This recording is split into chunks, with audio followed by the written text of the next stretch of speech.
talk about Sophie Cunningham making some comments about WNBA fans, what she believes fans may not have right about WNBA players, and how a lot of fans feel about, I would assume, hard plays, aggressive plays. From the instant those draft lottery numbers locked in and everyone realized Caitlin Clark was officially on her way to the pro stage, an unspoken tension spread through the entire basketball community.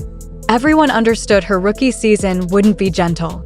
We expected growing pains, we expected a steep jump in intensity, and we expected that every defender would circle her like a challenge.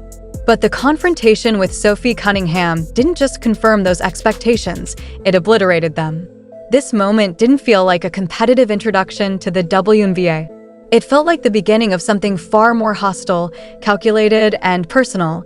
This wasn't the typical initiation where a rising star receives a tough screen or gets knocked around by veterans protecting their turf.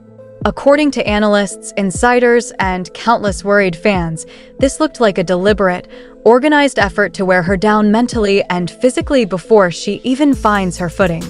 The viral clip that exploded across social media, surpassing even major NBA headlines in reach, wasn't a normal defensive clash, nor a heat-of-the-moment misstep.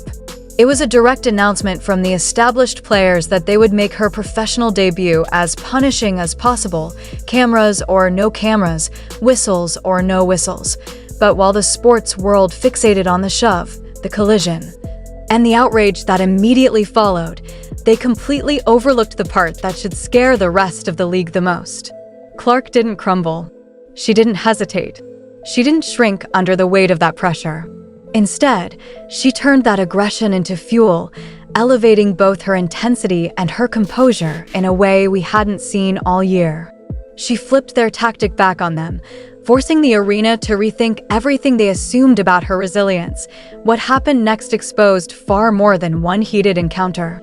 It revealed a deeper bitterness simmering in locker rooms, amplified a storm of online demands for suspensions, and pushed WNBA leadership into a corner where they can no longer ignore the escalating tension. Now the question swallowing the league is unavoidable. Will the front office finally step in to protect the player drawing unprecedented attention, or will they allow this escalating hostility to continue until something irreversible happens?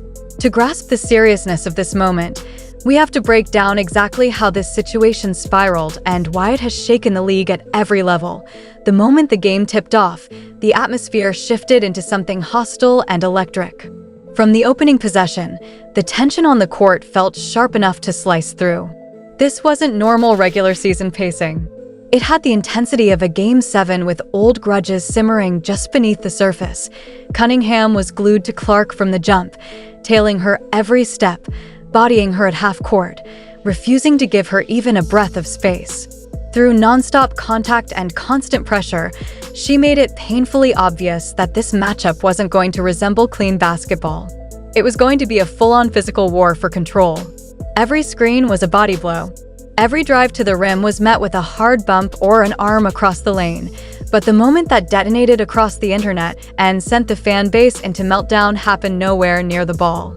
The referees didn't see it in real time, but the cameras caught every frame in crystal clarity. It was a blindside hit that looked less like defensive rotation and more like a linebacker barreling into a quarterback who never saw the hit coming. As Clark moved into position to catch a pass, Cunningham lowered her shoulder in what looked like deliberate force and knocked her violently off balance, sending her crashing across the floor. This wasn't a defensive effort. Clark wasn't shooting, she wasn't driving, she was simply existing in the passing lane. The arena froze in stunned silence before erupting into chaotic noise. The impact was so brutal it could be heard through the broadcast microphones. There was no way to justify it as an accident, and it wasn't a tactical foul. It was a pointed, intentional hit meant to shock the rookie, test her toughness, and send a harsh message to the entire court. In the slow-motion replays now circulating everywhere online, you can clearly see the collision, the snap of Clark's neck turning, and the stumble that followed. But the part fueling the biggest outrage is Cunningham's expression. No hesitation, no concern, no attempt to help her up. She just walked away with the confidence of someone who knew exactly what she set out to do. That single moment confirmed that the physical play against Clark had crossed well past acceptable limits. The officials scrambled to re-establish control, while teammates had to be held back to prevent the situation from exploding into a televised bench-clearing fight. And the reason this specific hit has triggered shockwaves throughout the sports world isn't just because of the force, it's because of who delivered it, and the dark rumors swirling that opposing teams have placed targets on the rookie. Cunningham has built her reputation as the league's chief enforcer, the one who absorbs the dirty work, who pokes, prods, and provokes, who doesn't blink at a technical if it throws a star player off their rhythm. Every championship roster needs someone like that. But insiders suggest this went far beyond Cunningham's typical physical brand of basketball. This felt like a deliberate mission handed down by the league's veteran core, players who are fed up with the non-stop Clark spotlight and determined to remind her that the WNBA isn't a place where hype guarantees respect. The theory gaining massive traction on fan forums and across sports radio is that teams are sending their toughest enforcers onto the court with one objective: test Clark's limits, hit her hard, and expose what they think is her lack of pro-level toughness before she finds her rhythm. The logic behind the strategy is brutal but simple. If you can't match her talent, you try to break her confidence. This wasn't incidental contact or heat-of-the-moment aggression. It felt orchestrated, an intentional, shut her down by any means necessary approach that borders dangerously on unethical targeting. Internet analysts are now pulling up years' worth of clips, highlighting Cunningham's history as the league's self-appointed gatekeeper. A season-ending injury to their biggest draw would be a disaster that the WNBA could never walk back. This is exactly why the push for severe punishment is becoming more aggressive, with fans warning that they will boycott games if the league refuses to protect its most valuable player.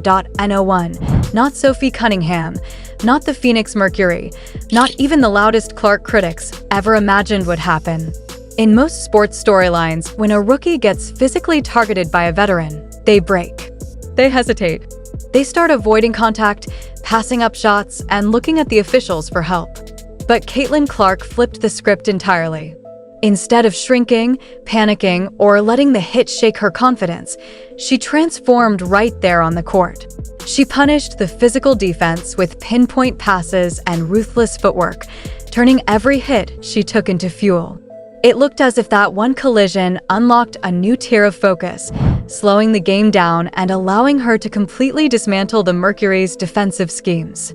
Clark used their attempt to intimidate her as the ignition switch for one of the most dominant stretches of basketball she's played in the pros. She forced the opposing coach to burn a timeout just to stop the humiliation. She silenced an arena that minutes earlier was booing her. She proved, instantly and undeniably, that the most lethal response to aggression isn't violence, it's scoring. This was the moment she evolved from a hyped college sensation into a full-fledged professional assassin. But while fans saw the physical altercation, the real battle was happening between the whistles, the psychological warfare that cameras didn't fully capture. Basketball is half body, half mind, and multiple insiders are saying the trash talk in this matchup went far beyond normal competitive banter. Courtside lip readers, hot mic clips, and people close to the floor are all suggesting that things dipped into deeply personal territory. This wasn't the typical, you can't guard me back and forth. According to multiple fan breakdowns and insider whispers, the verbal jabs included shots at Clark's massive media spotlight, her historic Nike sponsorship, and the growing tension around claims that she's overprotected by the league.